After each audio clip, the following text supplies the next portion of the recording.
UGC net, MP set या फिर assistant professor के लिए जो आपके सिलेबस में लगा हुआ है, यूनिट 5 से हम शुरुआत कर रहे हैं। रेवा तट, रेवा तट आप जानते हैं चंद बरदाई के द्वारा लिखा गया है और ये पृथ्वीराज रासो का 27वां समय है। सबसे पहले तो आपको यहाँ पर ये क्वेश्चन याद रखना है कि ये जो पृथ्वीराज रासो है, ये चंद इसमें जो पार्ट हैं, जो भाग हैं, उनका नाम यहाँ पर समय आता है। ये भी पूछा जाता है समय, सर्ग या फिर खंड किस में बाँटा गया है, तो इस समय में बाँटा गया है और इसमें जो टोटल कुल समय है वो है 69। 69 में से जो हमारा रेवा तट जो कि हमारे सिलेबस में जो हमें पढ़ना है वो है 27वें नंबर का। ठीक है? तो इतना ही याद रखना और चंद बरदाई के द्वारा ये लिखा गया है। तो आगे हम यहाँ पर सबसे पहले पढ़ेंगे इसकी भूमिका और ये जो आपको यहाँ पर दिख रही है ये भूमिका है। इसके बाद में हम कथा सार को देखेंगे और उम्मीद करती हूँ कि ये वीडियो आपको काफ़ी आपके लिए हेल्पफुल रहेगी। अगर पसंद आती है तो पूरी ज़रूर देखना और लाइक सब्सक्राइब ज़रूर कर लेना। तो चलते हैं यहाँ पर सबसे पहले आ रहा है, जब देवगिरी को जीतकर चामन दिल्ली आया। देवगिरी का नाम आता है, देवगिरी को जीतकर चामन दिल्ली आया था, तब कवियों ने महाराज का कीर्तिगान किया। फिर सामंतनाथ पृथ्वीराज से चामन दाहिम ने कहा कि जिस हाथी के ललाट पर शिवजी ने तिलक कर तथा जिसका ऐरावत नामकरण कर इंद्र को सवारी के लिए दिया था और जिसको उमा ने एक हथनी प्रदान की थी, उसी की औलाद रेवा तट पर फैल गई है। सामंतनाथ, सबसे पहले तो ये याद रखना है, ये चामन कौन था? ये पृथ्वीराज का सामंत था। ठीक है? तो सबसे पहले तो इसको याद रख लेना। हम आगे क्वेश्चन, हालाँकि इसमें तो नहीं, लेकिन मैं आपको जब क्वेश्चन कराऊँगी, तो आपको यहीं से सीधे-सीधे प्रश्न देखने को मिलेंगे। तो चामन दिल्ली जब आया था तो और कवियों ने महाराज का कीर्तिगान किया और सामंतनाथ पृथ्वीराज से चामन दाहिम ने ये बताया था कि जिस हाथी के ललाट पर शिवजी ने तिलक किया और जिसका ऐरावत नामकरण कर इंद्र को सवारी के लिए दिया था। ऐरावत आप जानते हैं इंद्र के हाथी का नाम था और ये किसने दिया था? शिव जी ने दिया था और जिसको उमा ने एक हथनी भी प्रदान की थी। उसी की औलाद है जो कि रेवा तट पर फैल गई है। वहाँ चारों प्रकार के हाथी पाए जाते हैं, इसलिए आप रेवा तट पर उनका शिकार खेलने चलें। ठीक है? देवगिरी से जब जीत के आए थे, उसके बाद में शिकार चलने के लिए कहा था और किसने कहा था? ये चामन दाहिम ने कहा था, ये भी आपको याद रखना है। रेवा तट का अर्थ है नर्मदा नदी का तट। ठीक है? रेवा कहा जाता था किसको? नर्मदा नदी का नाम है। नरपति ने तब चंद कवि से पूछा, नरपति कौन है? नरपति ने नरपति यानी कि पृथ्वीराज ने तब चंद कवि से पूछा, चंद यानी कि चंद बरदाई से पूछा कि देवताओं के ये वाहन पृथ्वी पर किस प्रकार आ गए? जो देवताओं के वाहन हैं, वो पृथ्वी पर कैसे आए? तो चंद बरदाई ने बताया कि हिमालय के समीप एक बड़ा भारी वट का वृक्ष था। वट बोलते हैं बरगद को। ठीक है? बरगद का वृक्ष था और एक दिन विचरते हुए हाथी ने उसकी शाखाएँ तोड़ी और फिर मदांध होकर, मदांध यानी कि नशे में झूमता हुआ, दीर्घ तपा का आराम उजाड़ डाला। दीर्घ तपा ऋषि का नाम यहाँ पर आता है, ये याद रखना है। एक-एक पॉइंट आपको यहीं से निकालना है, क्योंकि आजकल भूमिकाओं से काफ़ी प्रश्न बनते हैं। दीर्घ तपा का आराम उजाड़ डाला। ऋषि ने ये आराम यानी कि आश्रम से संबंधित है। ऋषि ने ये देख कर के श्राप दे दिया और हाथी की आकाशगामी जो गति थी वो क्षीण हो गई यानी कि मंद हो गई, भंग हो गई। तब मनुष्य ने उसे अपनी सवारी बना लिया। ठीक है? जो देवताओं के जो हाथी थे, चंद बरदाई ने कारण बताया था कि वो यहाँ पर रेवा तट पर कैसे आए? दीर्घ तपा के श्राप देने के कारण आए, ये आपको याद रखना है। तब मनुष्य ने उसे क्या बना लिया? अपनी सवारी बना लिया। अंग देश के घने वन खंड के लोहिताक्ष सरोवर में श्रापित गजों का यूथ निशिवासर क्रीड़ा किया करता था। उसी वन में कौन रहते थे? पाल काव्य किस ऋषि भी रहते थे। ऋषि का नाम याद आपको रखना है, आगे प्रश्नों में देखने को मिलेंगे। आगे है, पाल काव्य की विरह से हाथियों के शरीर छीन हो गए। ये पूछा जाता है कि जो हाथियों के शरीर थे वो छीन क्यों हो गए? हाथियों को, हाथी बहुत ज़्यादा मतलब दुबले-पतले हो गए थे बाद में। क्या उनको खाने के लिए नहीं मिलता था? क्या उनकी ठीक से देखभाल नहीं की जाती थी? या फिर पाल काव्य ऋषि के विरह में? तो ये पॉइंट आपको याद रखना है, यही हमारा सही होता है। पाल काव्य ऋषि के विरह में हाथियों के जो शरीर थे वो छीन हो गए। तब मुनि ने आकर उनकी शुश्रूषा की यानी कि शुश्रूषा यानी कि सेवा की। शुश्रूषा का अर्थ होता है सेवा करना और कोपल, पराग, पत्र, छाल, डाल आदि खिला करके उन्हें पुनः स्थूल बना दिया, यानी कि अच्छी अवस्था उनकी हो गई। एक ब्रह्म ऋषि को तपस्या करते देखकर इंद्र डर गया और उसने मुनि को छलने के लिए रंभा को भेजा।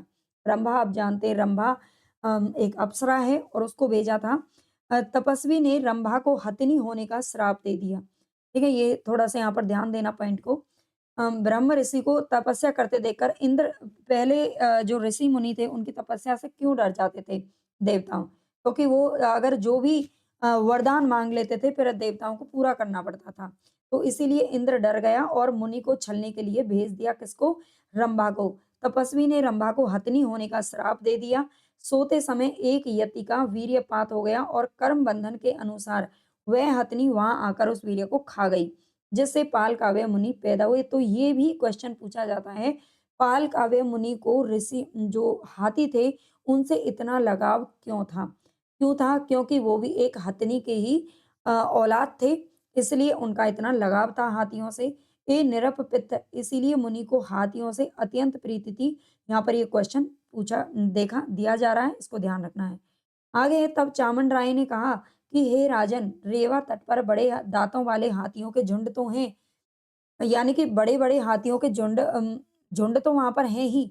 इसके अतिरिक्त आपको पहाड़ों और जलाशयों पर कस्तूरी मृग भी देखने को मिलेंगे, पक्षी और कबूतर भी वहाँ पर रहते हैं। परंतु दक्षिण की जो सुरभि है, सुरभि तो वर्णनातीत है। सुरभि किसको बोलते हैं? सुरभि का पर्यायवाची अगर आप जानते हैं तो मुझे कमेंट में ज़रूर बताना। चौहान ने ये विचार कर कि एक तो पहुपंग को कष्ट होगा, दूसरे स्थान भी रमणीक है, रेवा तट के लिए प्रस्थान कर दिया। ठीक है, चौहान ने ये विचार किया कि एक तो पहुपंग को क्या होगा? कष्ट होगा और दूसरे स्थान भी वो क्या है? रमणीय स्थान है, यानी कि अच्छे बढ़िया स्थान है और रेवा तट के लिए उन्होंने प्रस्थान किया। मार्ग के राजा महाराजाओं ने चौहान का अभिवादन किया और नृप यानी कि राजा ने हाथियों, सिंहों और हिरणों का शिकार खेला। इसी समय सुल्तान को कष्ट देने वाले लाहौर स्थान के शासक चंद पुंडीर, यहाँ पर जब वो शिकार खेल रहे थे तो उसी समय क्या होता है, सुल्तान को कष्ट देने के लिए लाहौर स्थान के जो शासक हैं चंद पुंडीर, दाहिम का पत्र मिला जिसमें लिखा हुआ था कि तातार मारूफ खान ने चौहानी को उखाड़ फेंकने के लिए सुल्तान गौरी के हाथ से पान का बीड़ा लिया है। ठीक है, यानी कि जो तातार मारूफ खान है वो चौहान को क्या कर देना चाहते थे, जड़ से मिटा देना चाहते थे और इसीलिए उन्होंने जो मोहम्मद गौरी था, अफ़गानिस्तान का ये गजनी से आया था और उसके साथ में क्या मिला लिया? हाथ मिला लिया।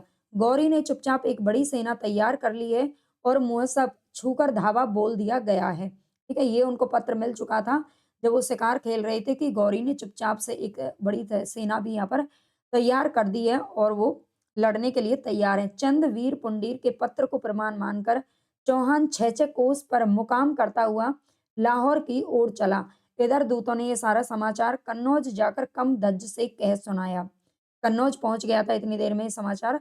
पृथ्वीराज के सारे सामंत एकत्रित होकर मंत्रणा करने लगे। मंत्रणा यानी कि विचार विमर्श करने लगे कि इस अवसर पर क्या नीति ग्रहण करनी चाहिए। पृथ्वीराज के सामंतों को जब ये अ, अ, जो समाचार है वो मिला तो उन्होंने विचार विमर्श किया कि भई हमें अब क्या नीति अपनानी चाहिए। अनेक मत मतांतर होते-होते विवाद बढ़ गया। तब पृथ्वीराज ने कहा कि सुल्तान सामने है, अब इसी मत पर विचार करो कि लड़ने-मरने का परवाना आ पहुँचा है। पृथ्वीराज की यह सिंह गर्जना सुनकर ये बात निश्चित हो गई कि सुल्तान से मुकाबला होना अब तय है। अब इसको टाला नहीं जा सकता है क्योंकि मोहम्मद गौरी एक बड़ी सेना के और बड़े दल-बल के साथ लड़ाई करने के लिए तैयार था। पृथ्वीराज ने सामंतों को युद्ध के लिए तैयार किया। पृथ्वीराज ने अपने सामंतों को युद्ध के लिए तैयार किया और लाहौर की ओर कूच किया। गौरी ने जब चिनाब नदी पार की, यहाँ पर चिनाब नदी का नाम आता है, एक रेवा नदी का नाम आता है, दोनों को याद रखना है। गौरी ने जब चिनाब नदी पार की तो उसके पास में 8,000 हाथी थे, 18 लाख घोड़े थे। ठीक है, ये ध्यान रखना है जब मोहम्मद गौरी वहां पर आया था लड़ने के लिए तो उसके पास 8,000 हाथियों की संख्या थी और 18 लाख घोड़े। तब वहां चंद पुंडीर उसे रोकने के लिए तैयार खड़ा था। दोनों दलों में भयंकर युद्ध हुआ। पुंडीर वंशी 5 वीरों के गिरने के बाद चंद पुंडीर ने समर्पण कर दिया और गौरी चिनाब से आगे बढ़ गया। यानी कि चिनाब नदी को पर रोकने के लिए उनको किसने मुकाबला किया था, तो चंद पुंडीर ने ही मुकाबला किया था, लेकिन बाद में उसने क्या कर दिया, समर्पण कर दिया। और इसके बाद जो मोहम्मद गौरी है, वो चिनाब नदी से आगे बढ़ गया। इसी समय पृथ्वीराज को दूत ने बताया कि मारूफ खान भी लाहौर से 5 कोस की दूरी पर आ गया है। यह सुनकर पृथ्वीराज क्रोधित हो उठे और गौरी को फिर से बांध लेने की प्रतिज्ञा उन्होंने कर ली थी। इसके बाद आता है पंचमी तिथि मंगलवार को पृथ्वीराज ने गौरी पर चढ़ाई की। ये अभी हमने जो ऊपर ये पैराग्राफ पढ़ा है, ये हमारा क्या है, ये इसकी भूमिका है और इसके बाद हमारा पूरा जो क्या है, ये कथा सार है। ठीक है? तो दोनों को याद रखना है, दोनों मैंने इसमें मिक्स कर दिए हैं। पंचमी तिथि मंगलवार को पृथ्वीराज ने गौरी पर चढ़ाई कर दी। पंचमी तिथि मंगलवार, ये तिथि याद रख लेना। आजकल कहीं भी क्वेश्चन पूछा जा सकता है। क्वेश्चन पेपर सिलेबस से बाहर तो नहीं आता, लेकिन इन्हीं में से आपको ढूँढ-ढूँढ के निकालना पड़ता है। और यही वो चीज़ें हैं, मूल किताबों से मैं आपको पढ़ा रही हूँ, है ना? और यहीं से ही आपका पेपर आता है और यहीं से ही कूट वाले प्रश्न हो, चाहे सत्य-असत्य कुछ भी पूछा जाए मैचिंग में, वो सब यहीं से आता है। पृथ्वीराज ने गौरी पर चढ़ाई की, दोनों ओर से भयंकर युद्ध शुरू हो गया। समर सिंह, जैत पवार, चामन राय, हुसैन, ये 4 नाम आपको याद रखने हैं जो इसमें आए हैं। आदि गौरी की सेना को छिन्न-भिन्न कर रहे थे। यानी कि ये जो सामंत थे, वो किसकी तरफ से लड़ रहे थे? पृथ्वीराज चौहान की तरफ से लड़ रहे थे। पृथ्वीराज की सेना चक्रव्यूह बनाकर लड़ रही थी। पहले दिन सूर्यास्त के बाद युद्ध रुक गया। दूसरे दिन प्रातःकाल फिर युद्ध आरंभ हो गया। अप्सराएँ देवलोक छोड़कर युद्ध भूमि पर आईं और मरे हुए वीरों का वरण करने लगीं। युद्ध चलता रहा और चौथे दिन तक पहुँच गए, यानी यानी कि 3 दिन तक पूरा युद्ध हो गया और चौथे दिन में आ गई। चौथे दिन के युद्ध में गौरी को कैद कर लिया गया। मोहम्मद गौरी को ही कैद कर लिया गया। अगर आप हिस्ट्री पढ़ते हैं, तो आप जानते होंगे मोहम्मद गौरी और पृथ्वीराज चौहान के बीच में लड़ाई कब हुई थी? तो 1191 ईस्वी में हुई थी। ये भी ध्यान रखना, मैं थोड़ा-सा आपको हिस्ट्री में जोड़ देती हूँ। 1191 ईस्वी में होती है और जिसे तराइन का युद्ध कहा जाता है, ठीक है? तराइन के युद्ध के नाम से जाना जाता है। प्रथम युद्ध हुआ था, प्रथम तराइन का युद्ध 1191 में, जिसमें मोहम्मद गौरी को बंदी बना लिया गया था।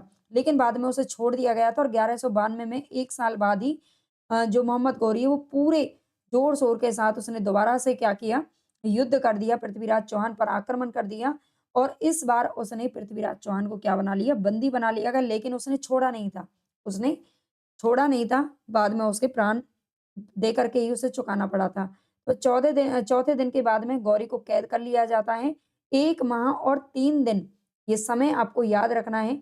1 माह और 3 दिन कारागार में रहने के बाद जब सुल्तान के अमीरों ने, यानी कि मोहम्मद गौरी को छुड़ाने के लिए उसके जो सामंत सैनिक जो भी थे, उन्होंने प्रार्थना की और दंड स्वरूप 9000 घोड़े, 700 एरावी घोड़े, 8 सफ़ेद हाथी, 20 ढली हुई ढालें, गुज गुजमुक्ता और अनेक माणिक्य उन्होंने दिए थे। मणि-माणिक्य लेकर के क्या किया, राजा ने सुलह कर ली और शांति स्थापित कर गौरी को क्या पहना ओढ़ा करके उसे विदा कर दिया। तो ये क्वेश्चन भी बहुत बार पूछा जा चुका है कि जो पृथ्वीराज चौहान ने मोहम्मद गौरी को छोड़ा था, क्या उसने संधि कर ली थी? क्या उसे मार दिया था? क्या उसे क कारागार में ही रखा था? क्या क्या किया था गौरी के साथ में? तो यहाँ पर ये प्रश्न पूछा जाता है, इसको आपको अच्छे से याद रख लेना है। मोहम्मद गौरी को छोड़ दिया था, क्यों? क्योंकि उसके जो अमीर थे उनसे उन्होंने संधि कर ली थी, ठीक है? संधि के आधार पर छोड़ा था, ये ध्यान रखना है। मोस्ट इम्पोर्टेंट है इसमें उल्लेखित स्थान, कौन-कौन से स्थानों का उल्लेख हुआ है? तो कन्नौज, यानी कि कन्नौज का नाम था, देवगिरी गजनी, अफ़गानिस्तान का गजनी का शासक था ये। मोहम्मद गौरी गजनी की तरफ से भेजा गया था। लाहौर और दिल्ली, जिसे अब दिल्ली कहा जाता है, इन स्थानों का यहाँ पर नाम आया है, 5 स्थानों को याद रखना है। आगे रंभा और मेनका, इन 2 अप्सराओं के नाम यहाँ पर आए हैं, इनके मध्य संवाद का भी उल्लेख इसमें आता है।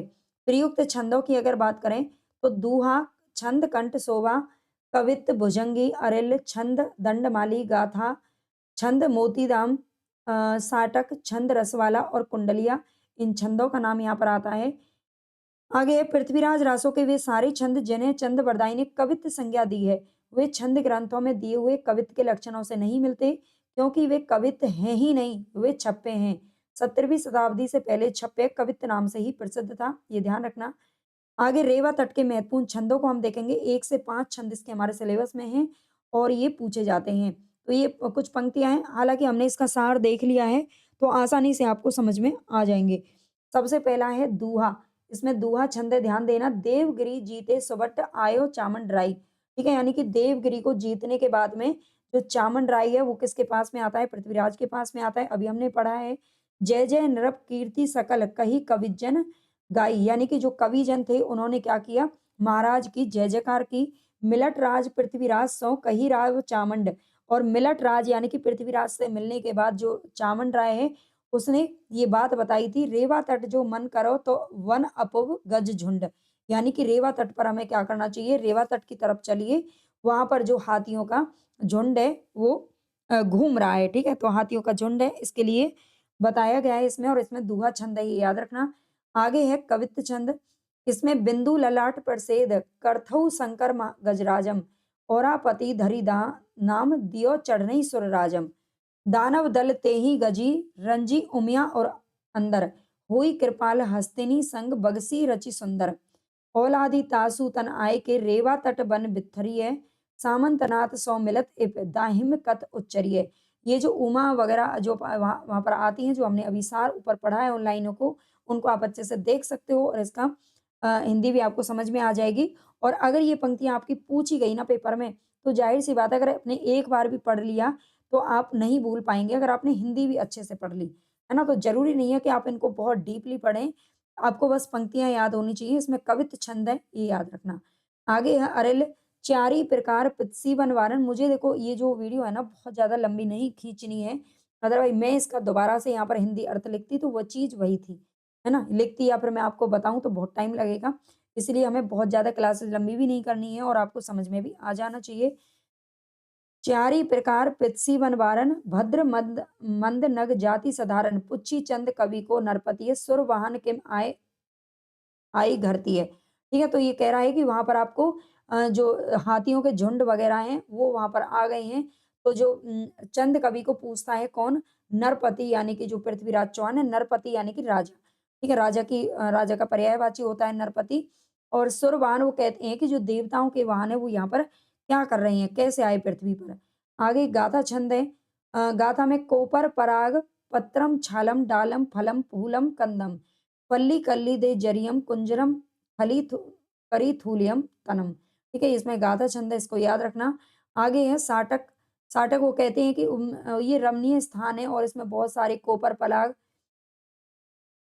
अच्छा ये है कि कुंजर हाथियों को इन्होंने कोपर पराग पत्र छाल डाल सब खिला करके उनको दोबारा से क्या बना दिया था? स्वस्थ कर दिया था।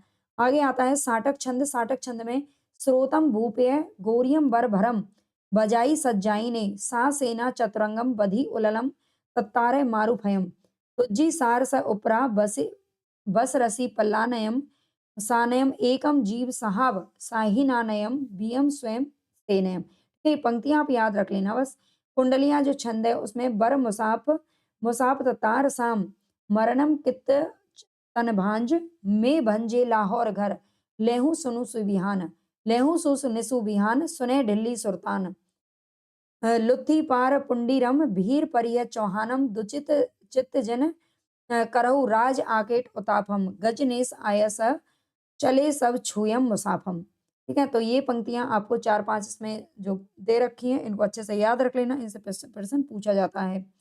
अगर आपको वीडियो अच्छी लगी है तो चैनल को सब्सक्राइब और लाइक ज़रूर कर देना, शेयर कर देना और बता देना मुझे कमेंट में कैसी लगी है। 10 तारीख से हमारी जो क्लासेज़ हैं पेड बैच में वो शुरू हो रही हैं। अगर आप जुड़ना चाहते हैं मेरे साथ में तो बहुत ही नाम मात्र की अभी फीस रखी गई है, उसमें आप जुड़ सकते हैं।